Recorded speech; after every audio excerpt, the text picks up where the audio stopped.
ప్రార్థించి బతిమలాడు వేడుకుంటున్నాము మా పరమ తండ్రి. ఆమేన్. మంచిది. మరి కోయట్ని మరి ముందుకు వచ్చి మరి పాటలు కొన్ని పాటలు వినిపిస్తూ ఉంటాం. ముందుకు వెళ్ళి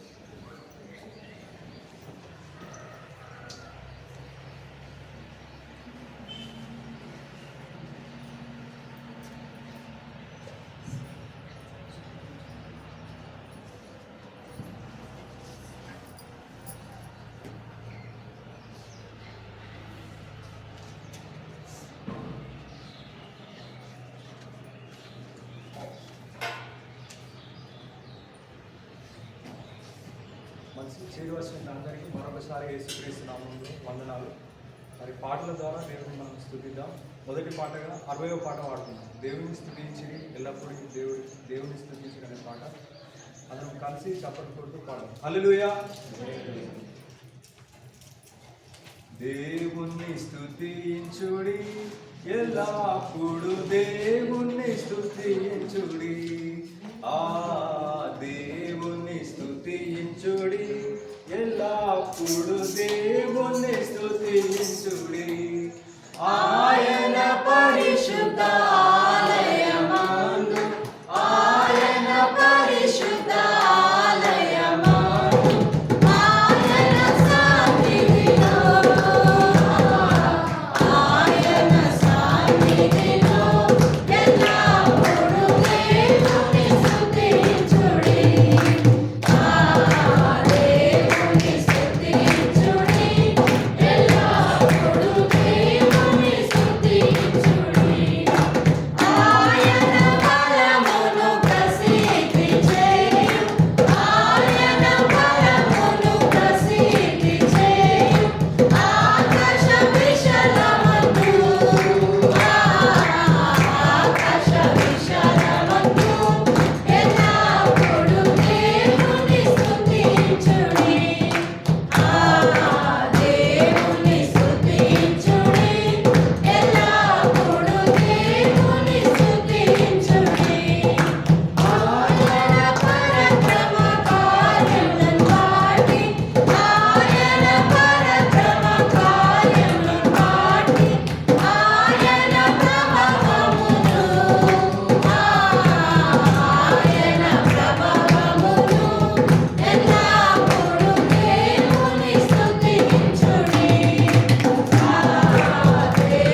పాడవచ్చు.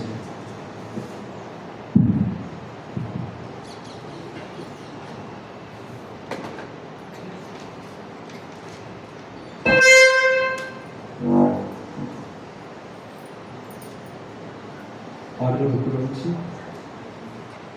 142 పాట పాడుతున్నాను.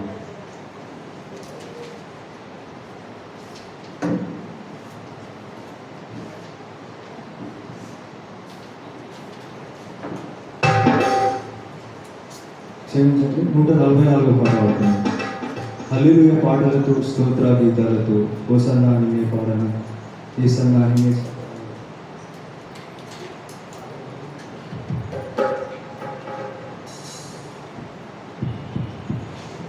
పాట సంఖ్య 144. హల్లెలూయా, అందరం కలిసి చెప్తాం. హల్లెలూయా.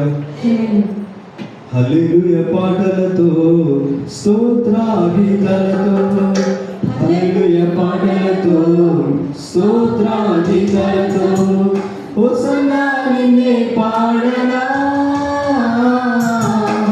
యేసన్నా నిన్నే చేరనా, హోసన్నా నిన్నే పాడనా, యేసన్నా నిన్నే చేరనా. హల్లెలూయా హల్లెలూయా హోసన్నా, హల్లెలూయా హల్లెలూయా హోసన్నా. హల్లెలూయా పాటలతో, స్తోత్ర గీతాలతో, హల్లెలూయా పాటలతో, స్తోత్ర గీతాలతో నిన్ను చేరనాలే, నన్ను నేను మరచి ఎటువంటి మాటలలో లీనపడితిని. నిన్ను చేరనాలే, నన్ను నేను మరచి ఎటువంటి మాటలలో లీనపడితిని. నీలోని మాటలు ఎలాంటివైనా మరువలేసయా, నీలోని మాటలు ఎలాంటివైనా మరువలేసయా. హల్లెలూయా హల్లెలూయా హోసన్నా, హల్లెలూయా హల్లెలూయా హోసన్నా. హల్లెలూయా పాటలతో, స్తోత్ర గీతాలతో, హల్లెలూయా పాటలతో, స్తోత్ర గీతాలతో నిన్ను పాడగానే బంధకాలు తొలగే, నాకున్న సంఖ్యలు విడిపోయే. నిన్ను పాడగానే బంధకాలు తొలగే, నాకున్న సంఖ్యలు విడిపోయే. ఏ చోటనైనా నీ పాటలే పాడను యేసయ్యా, ఏ చోటనైనా నీ పాటలే పాడను యేసయ్యా. హల్లెలూయా హల్లెలూయా హోసన్నా, హల్లెలూయా హల్లెలూయా హోసన్నా. హల్లెలూయా పాటలతో, స్తోత్ర గీతాలతో, హల్లెలూయా పాటలతో, స్తోత్ర గీతాలతో నిన్ను చూడగానే నా హృదయంలోన ఎనలేని ఆనందం పొంగిపోయే. నిన్ను చూడగానే నా హృదయంలోన ఎనలేని ఆనందం పొంగిపోయే. నా హృదయంలో నీ ప్రేమనాదం వినిపించేసయా, నా హృదయంలో నీ ప్రేమనాదం వినిపించేసయా. హల్లెలూయా హల్లెలూయా హోసన్నా, హల్లెలూయా హల్లెలూయా హోసన్నా. హల్లెలూయా పాటలతో, స్తోత్ర గీతాలతో, హల్లెలూయా పాటలతో, స్తోత్ర గీతాలతో హోసన్నా నిన్నే పాడనా, యేసన్నా నిన్నే చేరనా, హోసన్నా నిన్నే పాడనా, యేసన్నా నిన్నే చేరనా. హల్లెలూయా హల్లెలూయా హోసన్నా, హల్లెలూయా హల్లెలూయా హోసన్నా. హల్లెలూయా హల్లెలూయా. అదేవిధంగా పాటల శిల్పలో నుంచి నజరేయుడా నా యేసయ్యా, ఎన్ని యుగాలకైనా ఆరాధ్య దైవం నీవేను అనే పాట పాడుతున్నాం.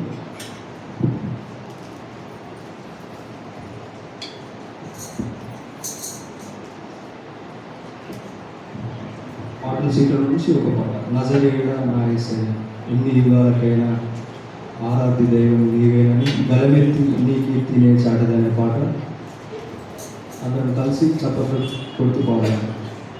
హల్లెలూయా. నజరేయుడా నా యేసయ్యా, నజరేయుడా నా యేసయ్యా, ఎన్ని యుగాలకైనా ఆరాధ్య దైవం నీవేనని బలమెత్తి నీ కీర్తి నే చాటెదా. నజరేయుడా నా యేసయ్యా, ఆకాశ గగనాలలో నీవే కొలచితివి, ఆకాశ గగనాలలో నీవే కొలచితివి, శూన్యములో ఈ భూమిని వేలాడదీసిన నా యేసయ్యా, శూన్యములో ఈ భూమిని వేలాడదీసిన నా యేసయ్యా, నీకే వందనం, నీకే వందనం, నీకే వందనం, నీకే వందనం. నజరేయుడా నా యేసయ్యా, ఎన్ని యుగాలకైనా ఆరాధ్య దైవము నీవేనని బలమెత్తి నీ కీర్తి నే చాటెదా. నజరేయుడా నా యేసయ్యా, ఆగాధ సముద్రాలకు నీవే వెలుగెత్తితివి, ఆగాధ సముద్రాలకు నీవే వెలుగెత్తితివి,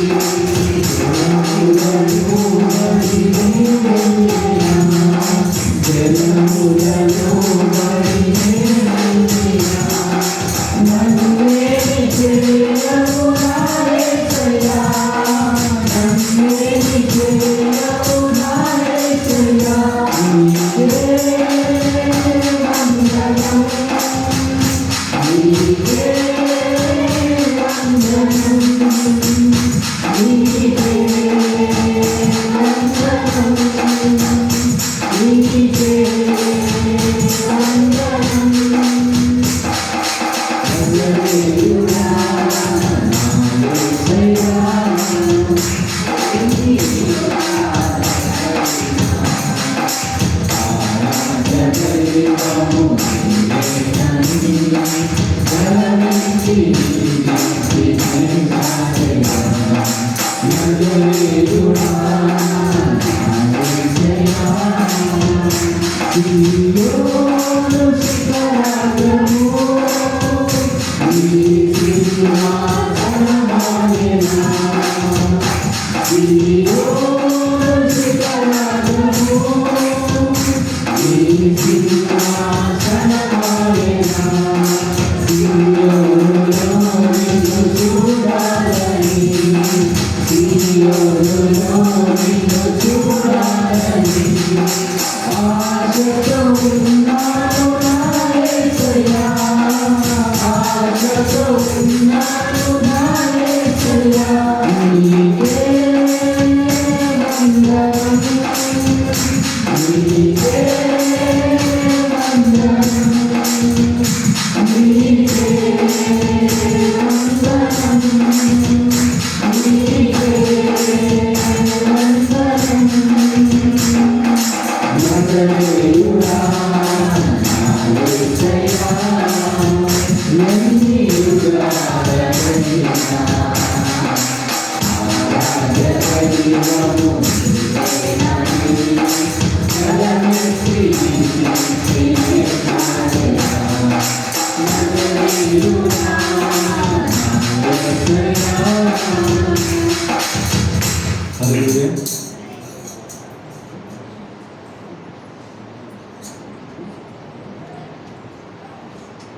అదేవిధంగా పాటల బుక్ నుంచి 322 పాట పడుతుంది. బంధము నీవే స్నేహము నీవే అనే పాట.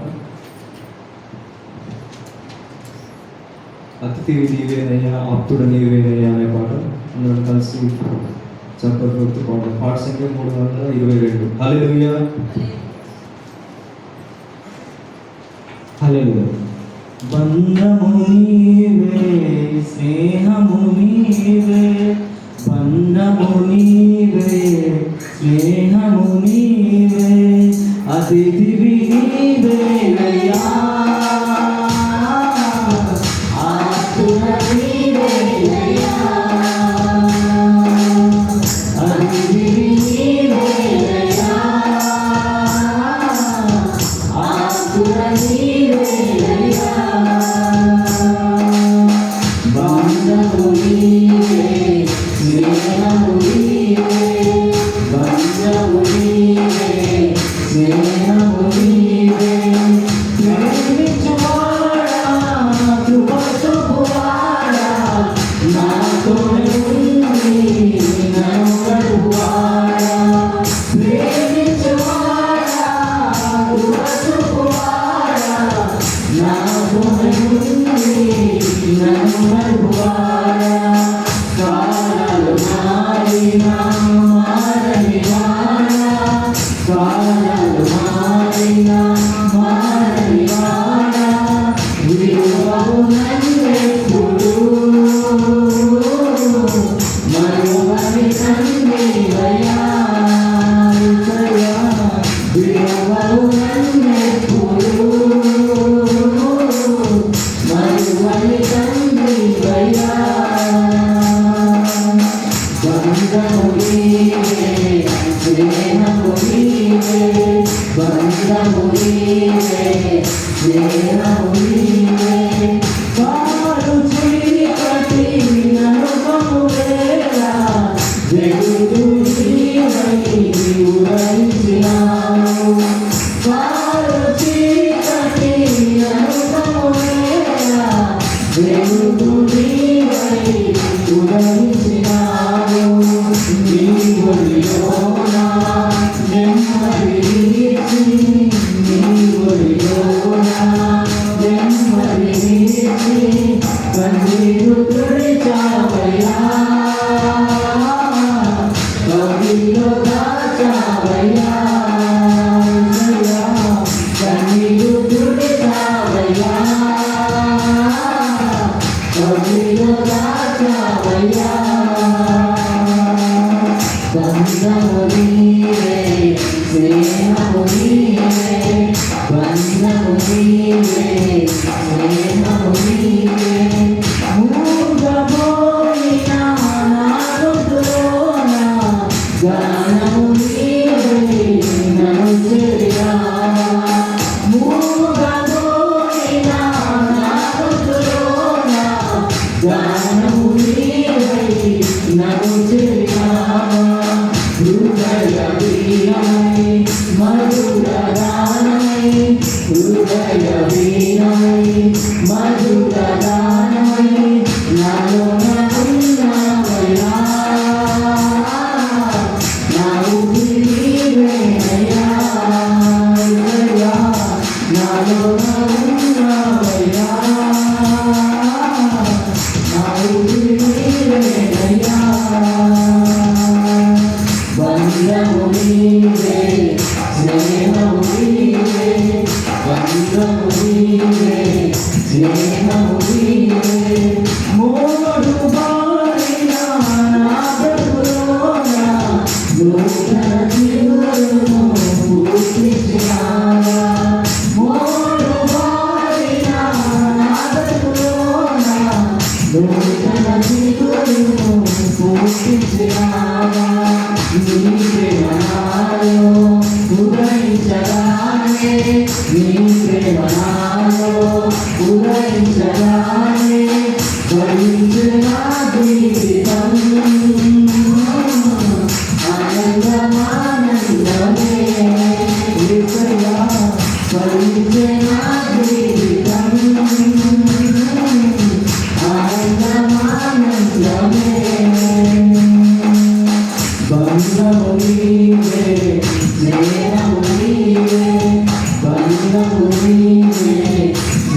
నీవే అతిథి నీవేనయ్యా ఆస్తుల నీవేనయ్యా అతిథి నీవేనయ్యా ఆస్తుల నీవేనయ్యా. హల్లెలూయా. అదేవిధంగా పాటల సీట్లో నుంచి ఇంకొక పాట, నీతో నేను నడవాలని నీతో కలిసి ఉండాలని ఆశయ చిన్న ఆశయ అనే పాట అందరం కలిసి చప్పట్లు కొడుతూ పాడాలి.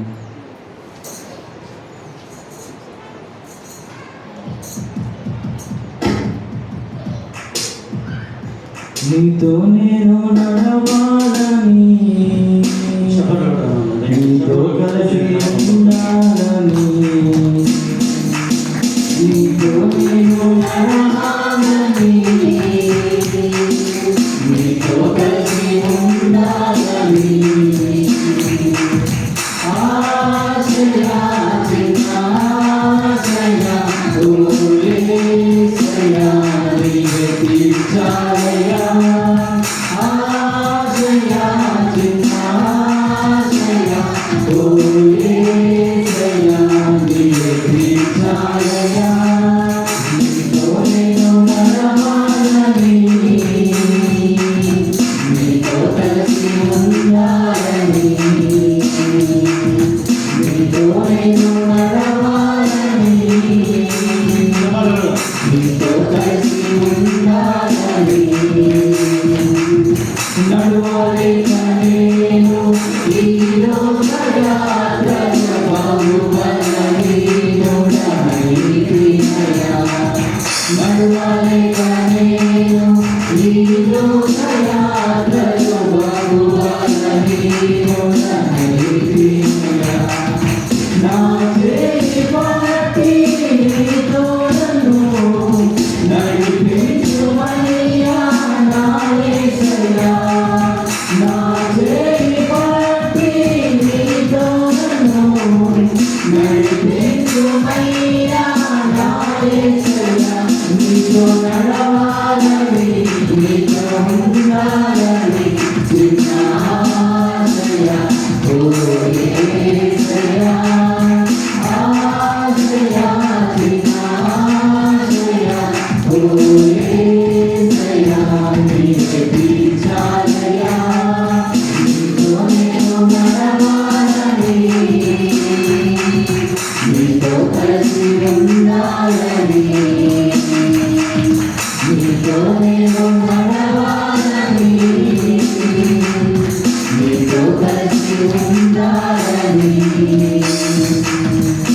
సౌలును పౌలుగా మార్చిన గొప్ప దేవుడా సౌలును పౌలుగా మార్చిన గొప్ప దేవుడా నీలో ప్రేమ నాలో ఉంది నీలానను నీవు మార్చుమయ్యా నీలో ప్రేమ నాలో ఉంది నీలానను నీవు మార్చుమయ్యా నీలా ఉండాలని నీతో ఉండాలని చిన్న ఆశయా ఓ యేసయ్యా ఆశయా చిన్న ఆశయా ఓ యేసయ్యా నీవే తీర్చాలయ్యా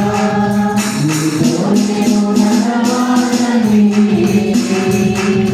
నీతో కలిసి ఉండాలని నీతో నేను నడవాలని నీతో కలిసి ఉండాలని.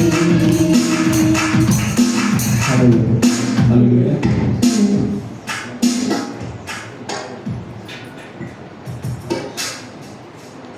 దయచేసి అందరూ లేచి నిల్చున్నాం.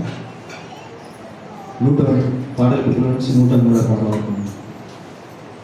మహిమ ఘనతకు అర్హుడు నీవే నా దైవం అనే పాట పాటల పుట్టుల నుంచి 103.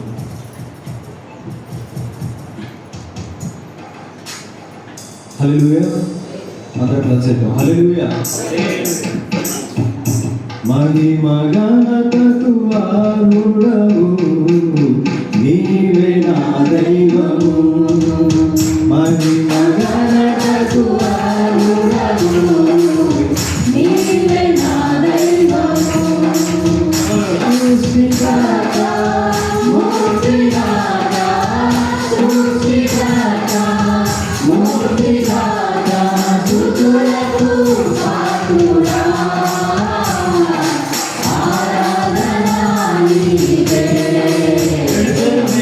ఆరాధనా నీకే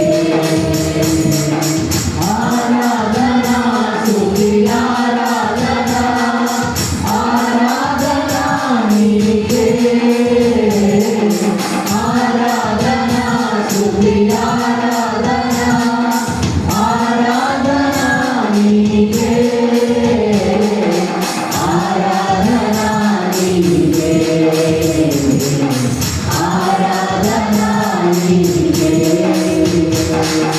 మన్నాను కురిపించినావు మన్నా నుండి నిలిచినావు మన్నాను కురిపించినావు మన్నా నుండి నిలిచినావు. యెహోవా నీవే చూచుకొనుము యెహోవా నీవే చూచుకొనుము సర్వము సమకూర్చుము. ఆరాధనా నీకే ఆరాధనా నీకే ఆరాధనా స్తుతి ఆరాధనా ఆరాధనా నీకే ఆరాధనా స్తుతి ఆరాధనా ఆరాధనా నీకే ఆరాధనా నీకే ఆరాధనా నీకే. వ్యాధులను తొలగించినావు మృదులను వదిలేపినావు వ్యాధులను తొలగించినావు మృదులను వదిలేపినావు. యెహోవా రామా స్వస్థపరచుము యెహోవా రామా స్వస్థపరచుము నన్ను స్వస్థపరచుము. ఆరాధనా నీకే ఆరాధనా నీకే ఆరాధనా స్తుతి ఆరాధనా ఆరాధనా నీకే ఆరాధనా స్తుతి ఆరాధనా ఆరాధనా నీకే ఆరాధనా నీకే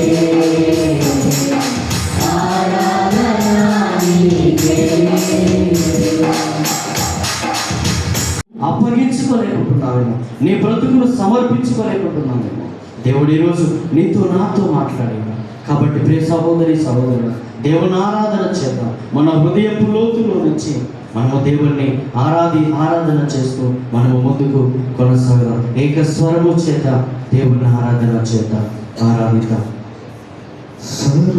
సర్వకృపానిధి మా పరమ కుమ్మరి నీ చేతిలోనే మా జీవమున్నది. సర్వకృపానిధి మా పరమ కుమ్మరి నీ చేతిలోనే మా జీవమున్నది. మా దేవా నీ ఆలోచనలన్నీ ఎంతో గొప్పవి. మా ఊహను వంచిన కార్యములెన్నో జరిగించుచున్నవి. మా దేవా నీ ఆలోచనలన్నీ ఎంతో గొప్పవి. మా ఊహకు మించిన కార్యములెన్నో జరిగించుచున్నవి. ఏమైనా చేయగలవు, కథ మొత్తం మార్చగలవు.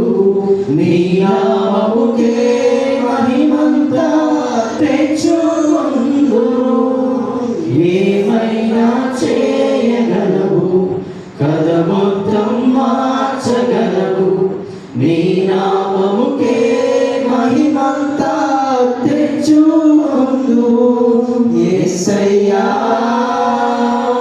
యేసయ్యా నీకే నీకే సాధ్యము యేసయ్యా యేసయ్యా నీకే నీకే సాధ్యము. అందరం కలిసి ప్రభువును ఆరాధన చేద్దాం. మహోన్నతుడు అయిన తండ్రి, జీవము కలిగిన దేవా మీకు స్తోత్రాలు. తండ్రి, ఎన్ని దినాలు ప్రభువా నీ ప్రత్యక్షత అయ్యా నీ దైవ మర్మమును తండ్రి మేము ఎరగలేక ఉన్నామేమో తండ్రి. నీ దైవ మర్మము ఎరిగిన భక్తులు తండ్రి వారి బ్రతుకులను తండ్రి ఆరాధనగా మలిచి ఉన్నారు. వారి జీవితాలను తండ్రి అయా నీ సన్నిధానంలో కుమ్మరించారు. నీ పాదాలక్కడ అర్పించుకున్నారు నాయన. వారిని తనను తానుగా అప్పగించుకున్నాడు తండ్రి. వారిలో ఏమీ మిగలలేదు తండ్రి. దేవా నీకే స్తోత్రాలు. దేవా ఈ దినము తండ్రి పాపులమైన మా కొరకు తండ్రి ఆ పరలోకపు సింహాసనమును వదులుకొని దేవా అయా మా కొరకు నాయన మమ్మును ఆ పరలోకములో చేర్చుట కొరకు పరిశుద్ధుల సభలో మమ్ము నిలబెట్టుట కొరకు ప్రభువా నువ్వు పాపి అయిన దేవుడు తండ్రి. నీకు వందనాలు. మా పాప భారములను మోసినటువంటి గొప్ప దేవుడు తండ్రి. మా పాపములన్నీ కూడా తండ్రి అయా తూర్పు నుంచి పడబడి వరకు తండ్రి నువ్వు చేసిన గొప్ప దేవుడు. ఏమివ్వగలవు నాయన తండ్రి. పెదవులతో మాత్రమే కాదయ్యా, హృదయపు లోతుల్లో నుంచి మా బ్రతుకు మా జీవితమే ఒక ఆరాధనగా మార్చబడాలి తండ్రి. నాయనానికి స్తోత్రాలు. అట్టి మనస్సు, అట్టి బ్రతుకు, అట్టి ఆలోచన ప్రభువా నాకు మా సంఘములకు ప్రతి ఒక్కరికి తండ్రి మీరు దయచేయండి నాయన. మీకు వందనాలు. గొప్పవాడానికి స్తోత్రం. మా బ్రతుకులో ఎన్నో మేలు, ఎన్నో అద్భుతాలు, ఎన్నో ఆశ్చర్యమైన పేరు తండ్రి ఈరోజు సజీవంగా నిలవబడ్డాము అంటే అయ్యా ఇంతకు మించిన సాక్ష్యము మరొకటి ఏముందయ్యా, ఇంతకు మించిన ధన్యత మా బ్రతుకులో ఏముంది తండ్రి. అయ్యా నీకే స్తోత్రాలు. గొప్పవాడ నీకే స్తుతులు స్తోత్రాలు చెల్లిస్తున్నాం. అయా ఇంకడు తండ్రి అయా మాతో మాట్లాడండి. ఇంకా ప్రభువా అయా మమ్మల్ని హెచ్చరించమండి. నీకే వందనాలు స్తుతులు స్తోత్రాలు చెల్లిస్తూ మమ్మల్ని మా సంఘమును కాపాడి సంరక్షిస్తున్నందుకు నీకు వందనాలు చెల్లిస్తూ బ్రతికలు అనుకుంటూ నీ ప్రేమిలను చేసిన ఆరాధన మేము చేస్తున్న ఆరాధన యేసు క్రీస్తు నామమున సమర్పించి వేడుకుంటున్నాము తండ్రి. ఆమేన్. మంచిది. పరిచారకులు మన మధ్యలో ఉన్నారు. వారి ముందుకు వస్తూ ఉంటారు. బ్రదర్ ప్రేమ్ కుమార్ గారు, మరి అదేవిధంగా రామగిరి కుమార్ గారు ముందుకు వస్తూ ఉంటారు. ఎవరికి వారుగా ఎక్కడున్న వారు అక్కడే ఒక నిమిషం పాటు ప్రభు శరీరము ప్రభు రక్తము మనము గుంచబడుతుంది కాబట్టి ఎవరికి వారుగా వ్యక్తిగతంగా పరిశీలన చేసుకుందాం. ఎవరి నాగొచ్చుడు వారికి తెలుసు. ఎవరి హృదయ రహస్యములని దేవుడు ఎరిగిన వాడు కాబట్టి వ్యక్తిగతంగా ఒక నిమిషం పాటు పరిశీలన చేసుకుందాం.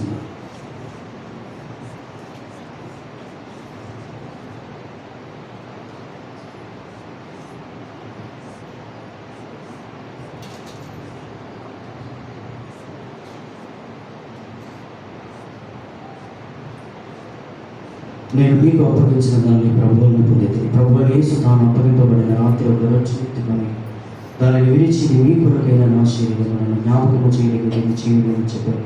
ఆ ప్రకారమే భోజనమైన పిమ్మట ఆయన ఈ పాత్రను ఎత్తుకుని ఈ పాత్ర నా రక్తము అయిన కొత్త నిబంధన మీరు దీనిలోని త్రాగినప్పుడు నన్ను జ్ఞాపకము చేయడానికి దీన్ని చేయని అని చెప్పాను. మీరు ఈరోజున దీని పాత్రలోని త్రాగినప్పుడు ప్రభు యొక్క మరణమును ప్రచురపరచను. కాబట్టి ఎవడు కూడా అయోగ్యంగా ప్రభు యొక్క రుచిలో తినను లేక ఆయన పాత్రలోనే త్రాగును వాడు ప్రభు యొక్క శరీరం గురించి రక్తము గురించి అపరాధి అగును. కాబట్టి ప్రతి మనుషులు తను తాను పరీక్షించుకోవాలను. అలాగూ చేసి ఆ రోజున తిని ఆ పాత్రలోనే త్రాగలను. ప్రభు శరీరం అని వివేచింపక తిని త్రాగువాడు శిక్షాన్ని కలుగుటకి తెచ్చున్నాడు త్రాగుచున్నాడు. ఇందువలన మీరు అనేక బలహీన రోగులు చాలా మందిని ఎదిరించుచున్నారు. అయితే మనల్ని మనం విమర్శించుకున్న తీర్పు పొందగలి పొందుతాము. శరీరం కొరకు ప్రార్థన చేస్తున్నాము. మహోన్నతుడు తండ్రి నీ పాదాలకు చెల్లిస్తున్నాను అనుకుంటాను. ప్రభావ మరి తండ్రి, నీ శరీరం ఒక సాదృశ్యంగా ఉన్నాను ఈరోజు తండ్రి. మీరు ఇచ్చిన అధికారమును బట్టి తండ్రి నీ శరీరముగా మారుస్తాను. ఏ ఒక్కరు కూడా తండ్రి దీని శరీరముగా అయా మరి దీన్ని రొట్టెల ఒక్కరు కూడా చూడకుండా ఇది నీ శరీరం అని విశ్వసించి నీ యందు పాలిభాగస్వామ్య కృప ప్రతి ఒక్కరికి మీరు అనుగ్రహింప చేయమని యేసుక్రీస్తు నామమున ప్రార్థిస్తున్నాను తండ్రి. ఆమేన్.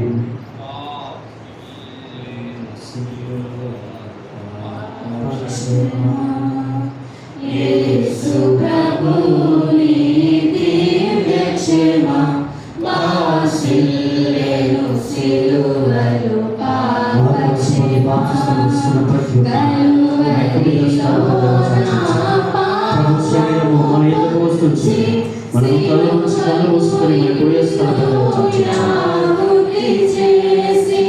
కలువరిలో నా పాపము పొంచి సిలువకు నిన్ను యాగుతి చేసి కలుషహరా కరుణించితివి కలుషహరా కరుణించితివి వాసిల్లెను సిలువను పాపక్షేమా యేసు ప్రభుని దివ్య క్షేమ వాసిల్లెను సిలువను పాపక్షేమా పాపము చేసి గడించితి మరణం శాపమేగానే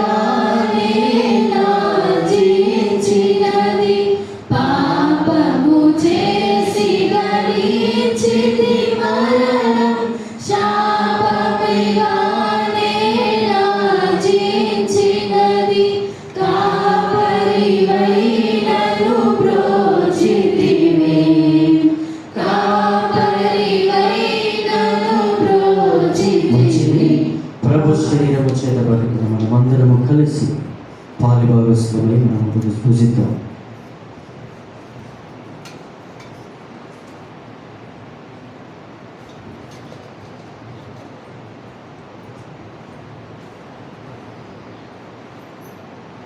ప్రభుత్వం కొరకును ప్రార్థన చేస్తాం. మహోన్నతుడైన తండ్రి, జీవము కలిగిన దేవానికి స్తోత్రాలు.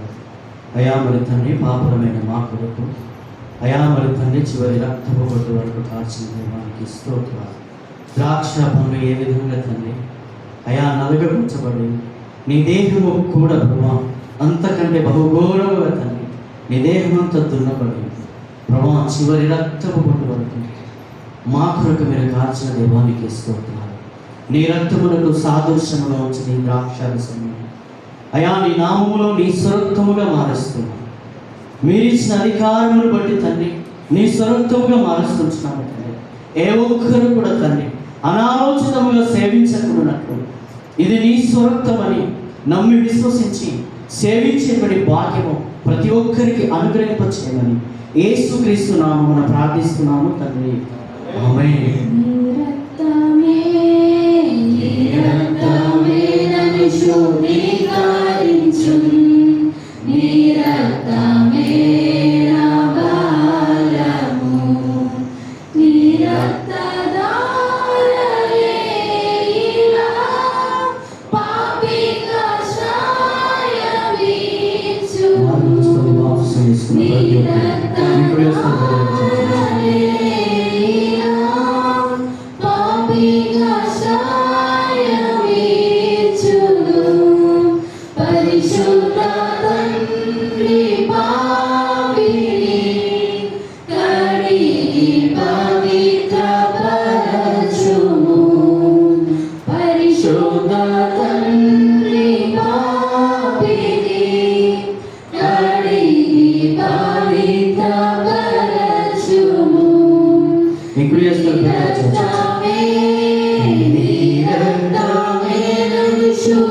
శుద్ధీకరించు నీ రక్తమే నా బలము నశించు వారికి నీ సిలువ వెర్రితనముగానున్నది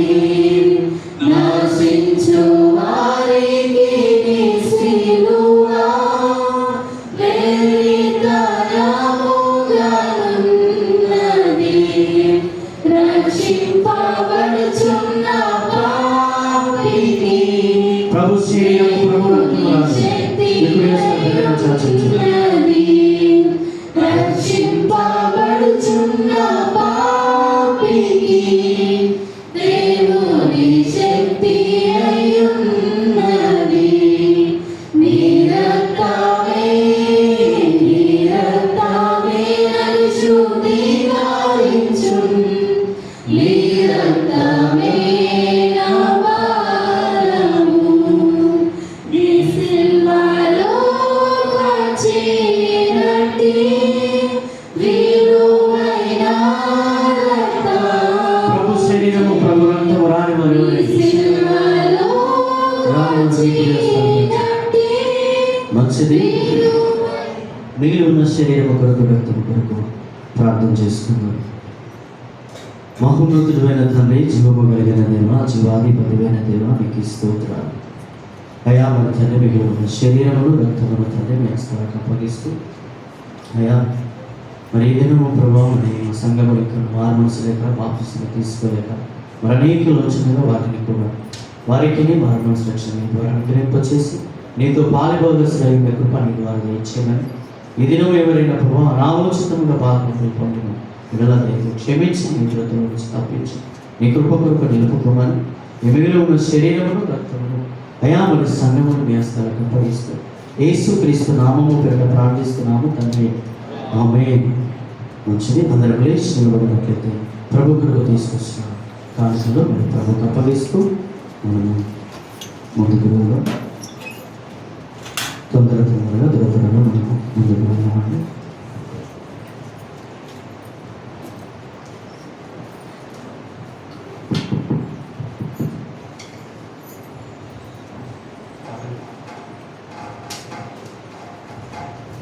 పాటల బుక్లో నుంచి 80వ పాట పడుతున్నాం. నీవు చేసిన ఉపకారములకు నేనేమి చేయలేకపోయిన పాట.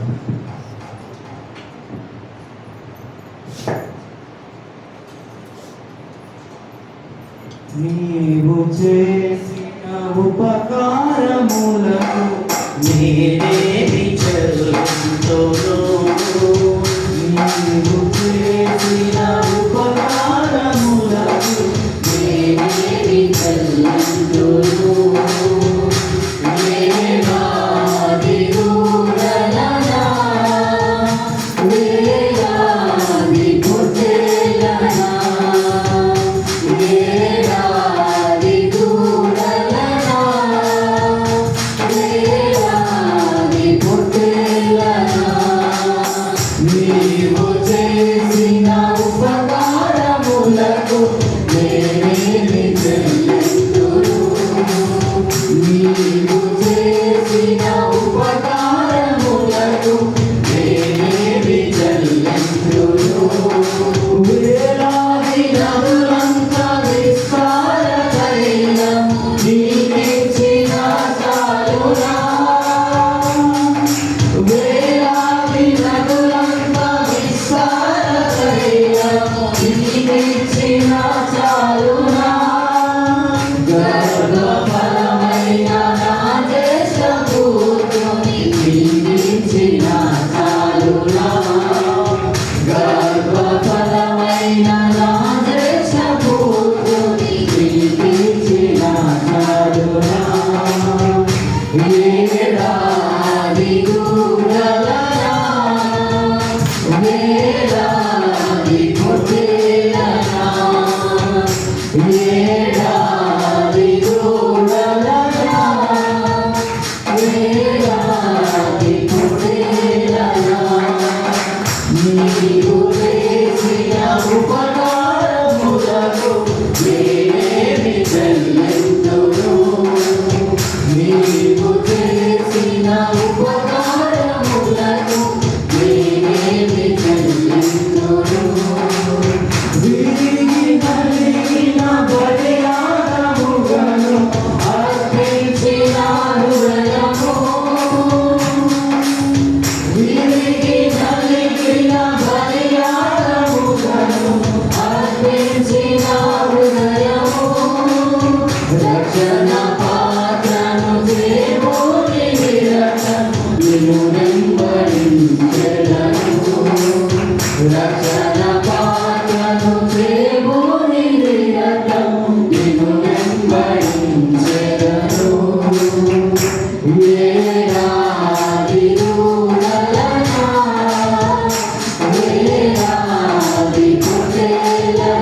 కూర్చున్నాం దయచేసి. మంచిది, అలాగే కూర్చున్నామని కానుకల నిమిత్తము ప్రార్థన చేసుకున్నాం. రంకరి ప్రకాష్ అన్న గారు ముందుకు వచ్చి కానుకల నిమిత్తం ప్రార్థన చేస్తారు. ఎత్తబడిన కానుకల నిమిత్తము రంకరి ప్రకాష్ అన్న గారు కానుకల నిమిత్తం ప్రార్థన చేస్తారు. మంచిది, ఏస్మరక ప్రార్థనలు నడిపిస్తారు కానుకల నిమిత్తం. తదుపరి సంఘ ప్రకటనలో మరి రంకరి కుమారన్న గారు మరి సిద్ధంగా ఉన్నారు.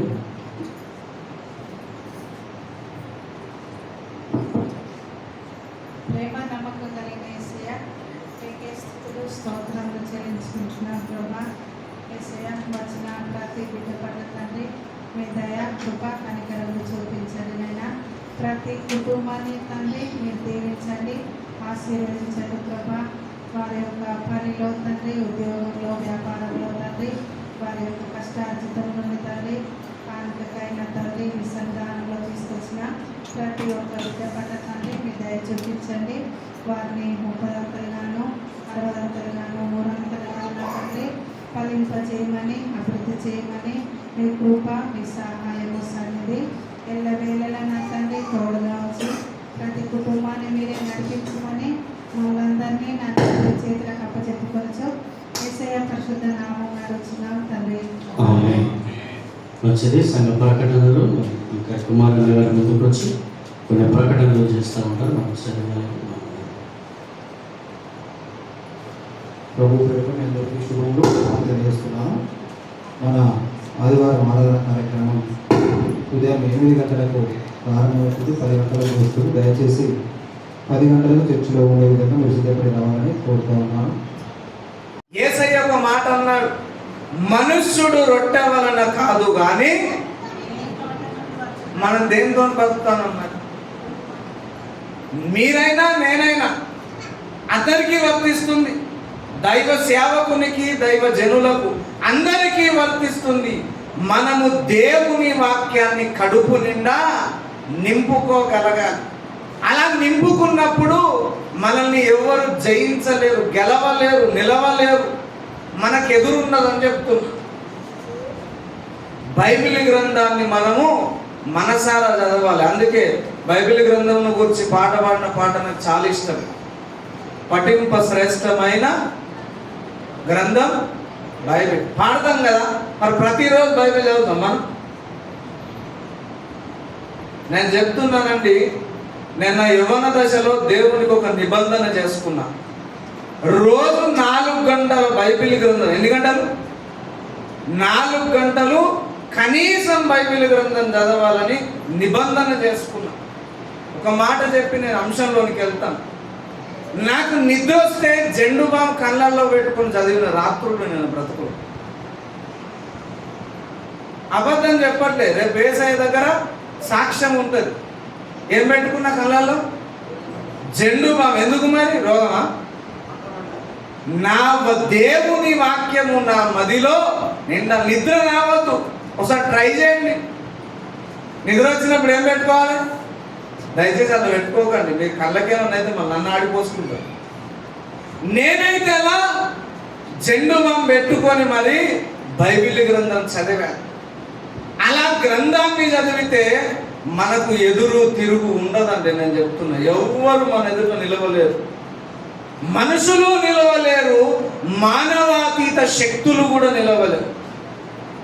మనం ప్రార్థన చేసుకునే అవసరం లేదు. మనం కనబడితే దురాత్మలు పట్టిన వాళ్ళు విలవిలలాడి కింద పడేసి వెళ్ళిపోతారు. నేను చెప్తున్నా, అది మన గొప్పతనం కాదు. దేవుని వాక్యం మన గుండెల్లో మండుచూ ఉండాలి, నిండి ఉండాలి. ఆ బైబిల్ గ్రంథాన్ని కొద్దిసేపు మనం ధ్యానం చేద్దాం. హల్లెలూయా. అయితే బైబిల్ గ్రంథాన్ని చదవాలన్నాను కదా, ఈ చదివేటప్పుడు మనం ఏ ఆశతో చదువుతాం? కొంతమంది బైబిల్ తలాపో పెట్టుకుంటే ఏం రాదు, తలగడగా పెట్టుకుంటే ఏం రాదని నమ్ముతాం. చాలా మటుకు బైబిల్ గ్రంథం మన దగ్గర ఉంటే ఏం రాదు, కలలు రావు, దయ్యం రాదు, రోగం రాదు. ఇది మన విశ్వాసం. వాస్తవమే, అది చిన్న విషయం. బైబిల్ గ్రంథాన్ని చదివేటప్పుడు ఏ ఆశతో చదవాలంటే బైబిల్ గ్రంథములో భక్తుల చరితము, భక్తుల చరిత్ర, వారి అడుగు జాడలను దేవుడు మన కొరకు పెట్టాడు. వాళ్ళ అడుగు జాడలు గుర్తుపట్టాలి. ఆ అడుగులలో నిలబడడానికి శక్తిని మనము త్రాగడానికి బైబిల్ చదవాలి. హల్లెలూయా. బైబిల్ గ్రంథాన్ని తేనెతో పోల్చాడు దేవుడు. అవునా? తేనె తాగితే ఎంత బలం అంటే ఏం తీసుకున్నా అంత బలం ఉండదు. అందుకే అంటాడు, అడవి తేనెతో నేను మిమ్మల్ని తృప్తిపరచెదను అన్నాడు. చాలా బలం. ఎముకలకు పటిష్టమైనది తేనె, దృఢంగా ఉంటాయి ఎముకలు. ఆ తేనె లాంటి వాక్యాన్ని మనము పానీయము చేయాలి, త్రాగాలి. ఏం చెప్పాను నేను? బైబిల్ చదివేటప్పుడు ఏ ఆశతో చదవాలి? భక్తుల అడుగు జాడలను గుర్తుపట్టాలి. ఆ అడుగు జాడలో నడుస్తున్నప్పుడు తొలగిపోకుండా శక్తిని సంపాదించుకోవడానికి చదవాలి. హల్లెలూయా. అయితే ఇప్పుడు ఒక భక్తుని అడుగు జాడలలో ఓ 2 అడుగులు మనం ధ్యానించి మన ఇంటికి వెళ్ళిపోదాం. ఓకేనా? భక్తుడు ప్రార్థన చేస్తున్నాడు. దావీదు మహారాజు ఆయన మనస్సులో ప్రార్థన చేసుకున్నప్పుడు ఏముందంటే, నా ప్రార్థన వినాలని కానీ, నేను కోరుకున్నది వెంటనే కావాలని కానీ, వాడికంటే నాకు మంచి మార్కులు, మంచి ఉద్యోగం రావాలని కానీ ఈ ప్రార్థన చేయాలి. ఆయన మనస్సులో ఒక చిత్రం ఉంది. ఏంటి అంటే, ఇరుకులో నాకు విశాలత కలగజేసిన వాడవు నీవే అన్నాడు. కలగజేస్తావు అన్నావా, కలగజేసిన వాడవు అన్నాడా? అంటే ఇంతకు మునుపు నువ్వు నన్ను ఇరుకులో ఉన్నప్పుడు, కష్టంలో ఉన్నప్పుడు, నష్టంలో ఉన్నప్పుడు విడిపించావు కదా ప్రభువా. ఈరోజు నేను బ్రతికున్నానంటే, నేను భూమి మీద నివసిస్తున్నానంటే, కంఠంలో ప్రాణం ఉన్నదంటే చాలాసార్లు నన్ను కాపాడావు గనకనే నేను బతికున్నాను, ప్రార్థన చేస్తున్నాను. ఇప్పుడు కూడా నా ప్రార్థన విను అంటున్నాను. ఆయన మనసులో ఏముంది? గత కాలంలో దేవుడు చేసిన మేలులను తలపోస్తూ, వర్ణిస్తూ, జ్ఞాపకం చేస్తూ దేవుణ్ణి బతిమాలుకుంటున్నాడు. హల్లెలూయా. మనం ప్రార్థన చేసేటప్పుడు ఏమని చేయాలి? ఇప్పుడున్న పరిస్థితి పోవాలి, వాస్తవమే. ఇప్పుడున్న ఆపద గట్టెక్కాలి, వాస్తవమే. కానీ ఆపద గట్టెక్కాలంటే భక్తులు నడిచిన అడుగు జాడ. చాలాసార్లు నన్ను కాపాడవయ్యా, నా ప్రాణం సొమ్మసిల్లినప్పుడు నిలబెట్టావు, నాకెవరూ లేనప్పుడు ఆదరించావు, 4 మెతుకులు లేనప్పుడు నాకు తిండిని పెట్టావు, నాదుకున్న వారు ఎవరూ లేనప్పుడు ప్రేమను పంచావు, ధైర్యం ఇచ్చావు. ప్రాణం పోతుందేమో అనుకున్నప్పుడు నా ప్రాణాన్ని నిలబెట్టావు ప్రభువా. ఇప్పుడు కూడా నన్ను ఒక్కసారి జ్ఞాపకం చేసుకోవా అని ప్రార్థన చేస్తున్నాను. మనం ప్రార్థన చేసినప్పుడు అలా ప్రార్థన చేస్తే దేవుడు దాటిపోడని చెప్తున్నాడు. ఏమని చేయాలా? గత కాలములో దేవుడు మనకు చేసిన మేలులు, ఉపకారాలు, సహాయాలు తలపోయాలి, ఆయనకే చెప్పాలి. మీరు అనొచ్చు, అన్న దేవునికి ఏమైనా మతి మార్పా? అయ్యగారు దేవునికి ఏమైనా మతి మార్పా? ఆయన తెలియదా? తెలుసు. కానీ నీవు ఎంతవరకు జ్ఞాపకం పెట్టుకున్నావో దాన్ని బట్టి దేవుడు పని చేస్తాడు.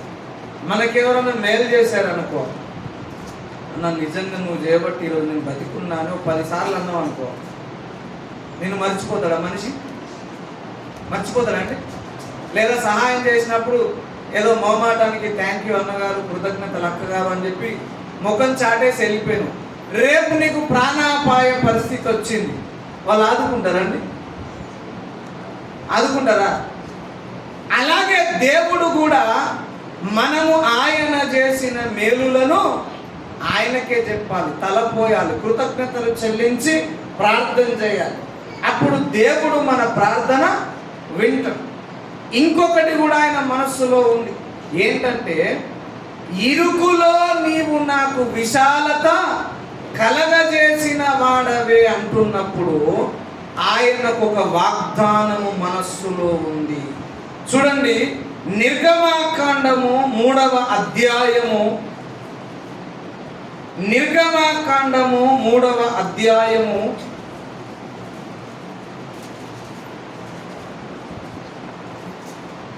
8వ వచనం ఎవరైనా బిగ్గరగా చదవండి దయచేసి.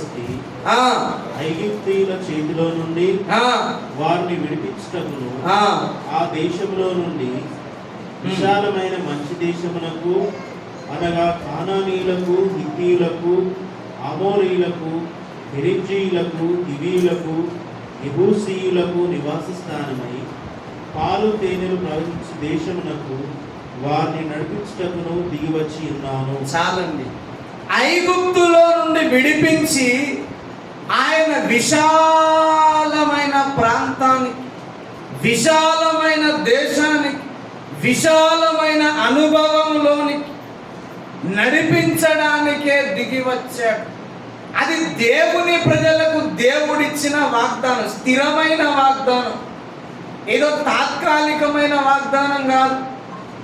నేను నిన్ను స్వస్థపరుస్తాను అంటే అది మనకి ఎప్పటికి శాశ్వతమైందా? జబ్బు వచ్చినప్పుడు తాత్కాలికమైందా? మనకి ఎప్పటికి జబ్బు ఉండాలని దేవుని కోరికనా? కాదు కదండి. మనం సంపూర్ణ ఆరోగ్యవంతులమై ఉండాలనేదే దేవుని వాంఛ.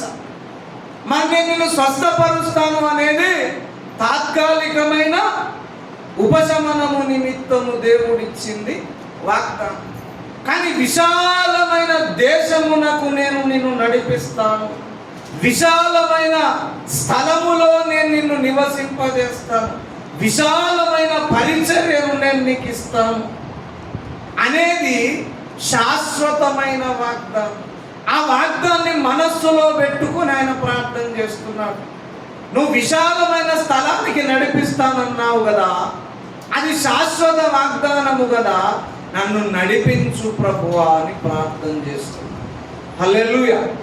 మనం ఎప్పుడైనా సమస్య వచ్చినా, కష్టం వచ్చినా, సంతోషంగా ఉన్నా, బాధలో మన బరువెక్కిన హృదయముతో ఉన్న ప్రార్థన, ఈ 2 అంశాలు మన మనస్సులో ఉంచుకొని ప్రార్థన చేయాలి. దేవుడు ఆ ప్రార్థనను దాటిపోడు.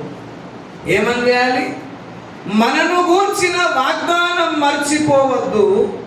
రెండవది, దేవుడు చేసిన మేలులు, ఉపకారములను ఏమాత్రం మనము మర్చిపోవద్దు. 10 నిమిషాలను మోకరించిన, గంటల తరబడి మోకరిల్లిన ఈ 2 అంశాలను దాటి నువ్వు ప్రార్థనా గదిలో నుండి లేవద్దు. అప్పుడు దేవుడు నీ ప్రార్థన గదిలోనే ఉంటాడని నేను చెప్తున్నా.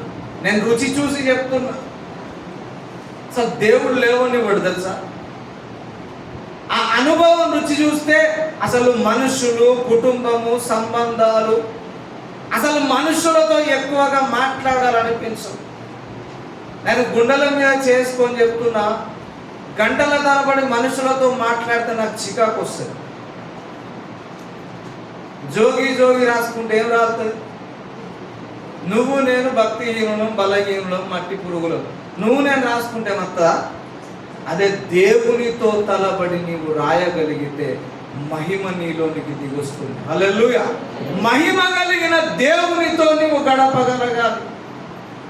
ఈ 2 విషయాలు మనస్సులో పెట్టుకోవాలి. ఇంకా కొంచెం ముందుకు నడిపించి నేను ముగిస్తాను. దావీదు భక్తుడు ఇరుకులో ఉన్నాడు. ఇరుకులో ఉన్నాను, నన్ను విశాలమైన స్థలమునకు నడిపించుమన్నా. నేను అంటున్నాను, దావీదు భక్తుడు దేవునికి అతి ప్రియమైన వాడా కాదా? చాలా ప్రియమైన వాడు. దావీదు కొరకు దేవుడు ఏమైనా చేస్తాడు, అంత మనసుంది, చేస్తాడు కూడా.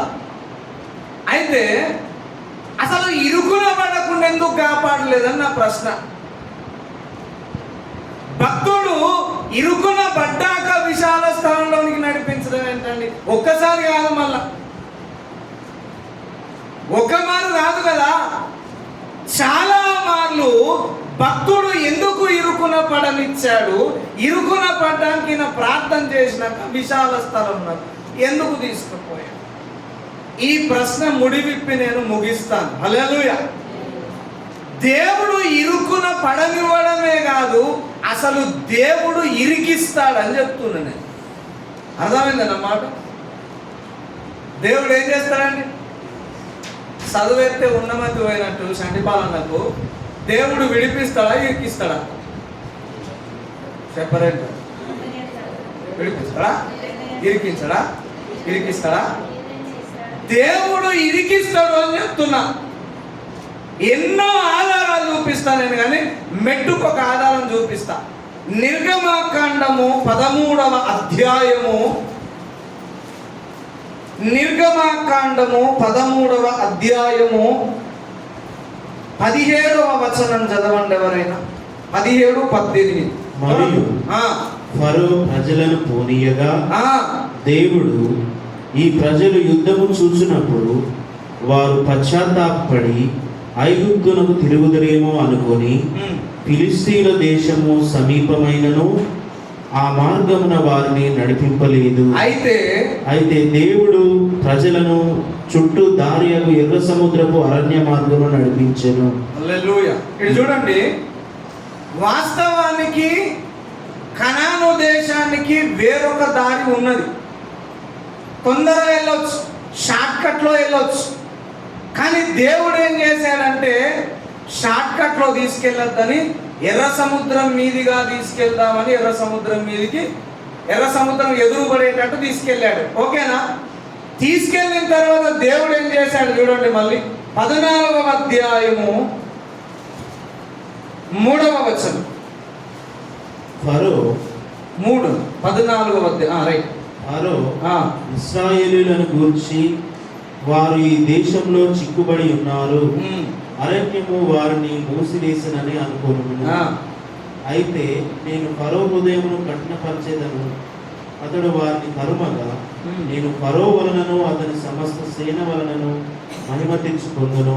చూడండి, ఇశ్రాయేలీయులనేమో తిన్నని మార్గమున పంపించకుండా ఎర్ర సముద్రం ఎదురొస్తుందని తెలిసి కూడా ఈ దారి గుండా ఒమ్మన్నాడు. సరే, వెళ్ళిన తర్వాత వెనక నుండి ఎవరిని బలవంతం చేశాడట? ఫరో హృదయాన్ని కఠినం చేసింది దేవుడే, అతన్ని పంపించింది దేవుడే, వారిని తరిమేటట్టు చేసింది కూడా దేవుడే. దున్నపోతుల మధ్య దూడ చచ్చేను సామెత. ఇప్పుడు దేవుడు పొమ్మన్నాడు, వెనక నుండి ఫరోను పంపించాడు. ఇరికించింది ఎవరండి? అమ్మా యేసును ఇరికిస్తాడా? ఇరికిస్తాడు. ఎందుకు ఇరికిస్తాడో చెప్తా. దేవుని జ్ఞాన బాహుల్యమును కొంత మేరకు పరిచయం చేస్తాను. ఇరికించడానికి, ఇబ్బంది కలిగించడానికి కాదు. చాలా సందర్భాల్లో మానవ మేధస్సు మనం ఏం చేస్తామంటే ఇద్దరి మధ్యలో సమాధానం కొరకు పోయి స్కిప్ అవుతాం. మనం అక్క జర్ర అయితే నేను ఇరుకుతుంది తెలుసా, ఇద్దరి మధ్యలో నేను ఎంత ఘోరంగా తప్పించుకున్నా తెలుసా. మనం దీన్ని ఏమని పేరు పెడతాం? చెప్పరేంటండి, తెలివి. అవునా? ఇద్దరి మధ్యలో ఇరుక్కుపడకుండా బయటికి రావడం తెలివి అంటాం కదా. చాలా సందర్భాలలో దేవుని మేలులను, దేవుని దీవెన దారిని చూడకుండా బయటికి వస్తున్నాం మనం. దానికి పెట్టిన పేరు ఏంటంటే తెలివి. అసలు దేవుడు ఎందుకు ఇరికిస్తాడో నేను ముందుకు చెప్పి ముగిస్తాను. నా జీవితంలోనైతే ఏ పని కూడా దేవుడు ఇరికింపకుండా చేయలేదు. నన్ను ఇరికించే సేవకు పిలిచింది. చావు బతుకుల మధ్యలో నుండి బయటికి వచ్చి సేవ చేస్తున్నాను. అసలు ఈ పాటికి నేను చచ్చిపోవాలి. చాలాసార్లు నేను సూసైడ్ అటెంప్ట్ కూడా చేసుకున్నాను. అర్థమైందండి? ఎప్పుడో చచ్చిపోవాలి నేను. అసలు తల్లి గర్భంలో 7 నెలలు పుట్టిన నేను. అప్పుడే చచ్చిపోవాలి. చచ్చిపోయాను అనుకున్న డాక్టర్ని. 7వ నెలలో తల్లి గర్భంలో నుండి బయటకు వచ్చిన. అప్పుడే చచ్చిపోయానని పక్కకు పడేసింది. 2 రోజులు 48 గంటలు నేను ఏడవలేదు. దేవుడు ఇరికింపబడే చాలా విషయాలు నేర్పిస్తాడు. కానీ ఈరోజు సమాజం ఇరుకున పడితే అస్సలు సహించలేదండి. సహిస్తారా? మనం ఇద్దరు మంచిగానే ఉన్నారు, భార్య భర్తల మధ్య గొడవలకు మనం పోవద్దంటారు. ఎందుకు? తర్వాత భార్య మంచిగానే ఉంటారు, భర్త మంచిగా ఉంటారు, పేరు ఎవరికి వస్తుంది? తిట్లు ఎవరికి వస్తాయి? నిందలు ఎవరికి వస్తాయి? మనకి ఈరోజు సంబంధాలు చూడమంటే చూస్తామండి మనం. అబ్బో అన్న నువ్వు ఏమన్నా చెప్పు కానీ చూడక ఒకటి చూస్తే అన్న నా జుట్టంతా రాలిపోయేటట్టు చేసినారు అన్న. మనం ఇరుకునబడడానికి ఇష్టపడం మనుషులు, కానీ దేవుడు ఇరికించే చాలా మేలులు చేస్తాడు. అవేంటో 4 ముక్కల్లో చెప్పి నేను ముగిస్తాను. హల్లెలూయా. చూడండి, ఇశ్రాయేలు జాతిని దేవుడు ఇరికించి ఏం చేశాడంటే, సముద్రం ఎదుట ఉంది, వెనకాల ఫరో సైన్యం. ఎందుకు ఇరికిస్తాడంటే, ఏది నీకు ఎదురు పడినా అది నీ ఎదుట నిలవకుండా చేయడానికే. హల్లెలూయా. ఏది నీ ఎదుట నిలవదని చెప్పడానికే. మోషే చనిపోయిన తర్వాత యెహోషువ భయపడతాడు, చిన్న పిల్లవాడు, ఇంత పెద్ద సేవ నేనేం చేయాలి? మోషేకే 3 చెర్ల నీళ్లు 7 చెర్ల నీళ్ళు తాగిచ్చి మహాన్ బావులందరూ, నేను ఎప్పుడో గాలి కొట్టకపోతే నేనేం సేవ చేయాలంటే దేవుడు మొదట ఏమన్నాడు తెలుసా? భయపడకుము, మోషేకు తోడై ఉన్నట్టు నేను తోడై ఉంటాను, ఏ మనుష్యుడు నీ ఎదుట నిలువనేరడని చెప్పాడు. హల్లెలూయా. ఎందుకు ఇరికిస్తాడు దేవుడు అంటే, ఏ పరిస్థితి నిన్ను ఆపలేదు, నీ ప్రయాణాన్ని ఎవరు నిన్ను ఆపలేరు అని నీకు పరిచయం చేయడానికే నేను ఇరికిస్తాడు. ఇరికించకపోతే నీకు అలా బలం ఏం తెలుస్తుంది? అలా బలం ఏం తెలుస్తుంది? నీ బలం ఏం తెలుస్తుంది? తెలుస్తుందా నీకు? నువ్వు ఎంత ఏడవగలవో నీకు తెలుసా? నీకు సమస్య రాకపోతే అసలు దేవుని సన్నిధిలో ఎంత ఏడవగలవో తెలుస్తుందా నీకు? మన బ్రతుకులో సమస్య వచ్చినప్పుడు గంటల తరబడి ఏడ్చిన రోజులు ఉన్నాయి, లేవా? రాత్రంతా మూలుగుచు నిద్రపోకుండా ఏడ్చిన రోజులు లేవా? మరి అంత శక్తి నీకు ఎక్కడిది? నువ్వు అనుకున్నావు ఎప్పుడైనా ఇంత నేను చేయగలుగుతానని? నువ్వు సమస్యలలో ఇరికింపబడ్డప్పుడే నిన్ను ఏది ఆపలేదని నీకు అర్థం చేయిస్తాడు. హల్లెలూయా. రెండవ విషయం, లూకా సువార్త 10వ అధ్యాయం 19వ వచనంలో దేవుడు అంటాడు, ఏది ఎంత మాత్రము నీకు హాని చెయ్యదు. నిన్ను ఏది పాడు చేయలేదు, నాశనం చేయలేదు, నిన్నేది ముంచలేదని అర్థం. ఇప్పుడు ఎర్ర సముద్రం వీళ్ళని ముంచేయాలి కదా, కానీ ముంచేసిందండి. సముద్రం ముంచకపోవడం అంటే మామూలు విషయం కాదు. మన చిన్న పిల్ల కాలువ దాటాలంటే ఏం చెప్తాను చెప్పండి? అన్న, అక్క, తమ్ముడు, చెల్లి అందరు చేయి గట్టిగా పట్టుకొని ఆ కాలువ దాటుతాం. ఎర్ర సముద్రం అంటే మామూలు విషయమా? సముద్రం ఒడ్డునుంటే మన కళ్ళు తిరుగుతాయి తెలుసా? కెరటాలు మీద పడితే కళ్ళు తిరుగుతాయి. అలాంటిది సముద్రం వాళ్ళను ఏం చేయలేకపోయింది, ముంచలేకపోయింది. యెషయా 43:3లో దేవుడు అంటాడు, నీవు నీళ్ళ మీద నదుల మధ్యలో నడిచినా అవి నిన్ను ముంచజాలవు, నీ మీద పొర్లిపారవు అంటాడు. నీవు ఇరుకున పడ్డప్పుడే నిన్ను ఎవరు ఏమీ చెయ్యలేరు, నిన్ను అంతము ఏదీ చెయ్యలేదు అనే సంగతి నీకు అర్థం చేయిస్తాడు. మూడవ విషయం, దేవుని బలము నీ ఎదుట ప్రత్యక్షమవుతుంది. హల్లెలూయా. ఏమవుతుందండి? దేవుని బలం అంతవరకు అబ్రహాం చూశాడా? చూసిండా దేవుని బలం అంతా? నోవాహు చూశాడా? హనోకు చూశాడా? బలహీనులైన ఇశ్రాయేలీయులు చూశారు. చాలా బలహీనులు. ఒక పూట అన్నం దొరకకపోతే దేవుని మీద నానా రకాల సనుగులు, గ్రంథాలు రాసేవాళ్ళు వాళ్ళైతే. మరి అలాంటి వాళ్లకు దేవుని శక్తిని దేవుడు బయలుపరిచాడు. పంచభూతాలు కూడా వాళ్ళని ఆపలేకపోయాయండి. సృష్టిలో ఏది నిన్ను ఆపలేదు, దేవుని బలాన్ని నువ్వు చూసేటట్టు చేస్తాడు. హల్లెలూయా. ఇప్పుడు చెప్పండి, మనం ఇరుకున పడితే మంచిదా, ఇరికింపబడకపోతే మంచిదా? సందిగ్ధంలో పడకండి. దేవుడు ఇరికించినప్పుడు మనం అక్కడే అలాగే ఉండాలి. బయటికి రావడానికి ప్రయత్నం చేయొద్దు. బయటికి రావడానికి ప్రయత్నం చేయొద్దు. ఆ ఇరుకులో దేవుడు నేర్పే పాఠాలు నేర్చుకోగలగా. ఎన్ని విషయాలు చెప్పాను నేను, చెప్పండి. ఎన్ని చెప్పానండి?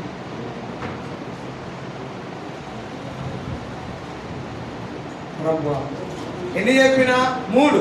ఏంటంటే చెప్పండి.